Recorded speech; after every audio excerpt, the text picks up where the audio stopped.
National Security Advisor Mike Waltz and his deputy, Alex Wong, are set to step down from their post. Right now, it is not clear why that is happening or who is going to possibly replace them, but this is a very, very developing story.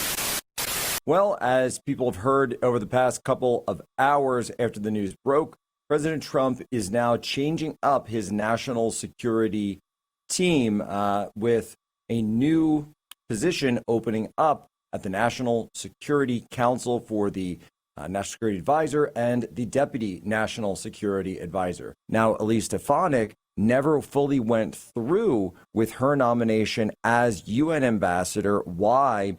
Because it looked like her seat was coming up.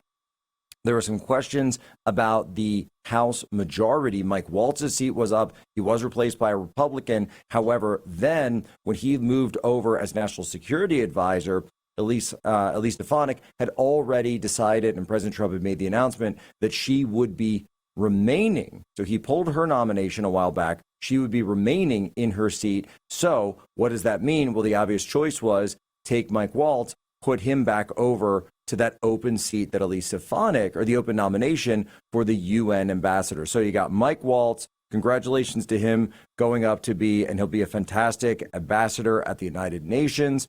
Then Marco Rubio comes in, and he's going to be dual-hatted. I think there's going to be probably some load sharing with his deputy Secretary of State as well to come in and run the National Security Council in the interim. But the search is on, certainly, and from everything I've heard, they are looking at a number of names for new National Security Advisor. But Marco Rubio, Secretary of State and National Security Advisor, acting for the time being. Huge day, huge news, 100-day shakeup. Hey, as Secretary Hegseth said, Secretary of Defense said, things change, people move on. But ultimately, folks, President Trump calls the shots. What the intention here is to bring forward the Steve Witkoff, Scott Bessent plan for the Trump agenda writ large. Deals, negotiations, grand strategy, leverage, not military attacks, not new and open warfare, not bombing runs, not starting new wars, not backing proxy forces like we've done so many times around the world that get us entrenched deeper and deeper into these foreign policy disasters, but to make these one-on-one deals, and perhaps even leaning on someone like Steve Witkoff, who doesn't have a background in government or a background in the administrative state. What he has is a background in diplomacy and loyalty to the president and the president's wishes. And this is something that a lot of people in Washington, D.C. don't seem to understand.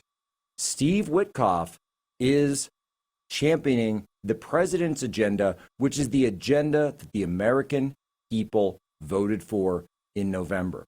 Won the popular vote. They won 7 out of 7 of the swing states. Democrats, especially some union members, as I found out, don't like when you bring that up. But it's true. The American people did not vote for war. So as we move forward through the fourth turning, the idea is that America is going to win.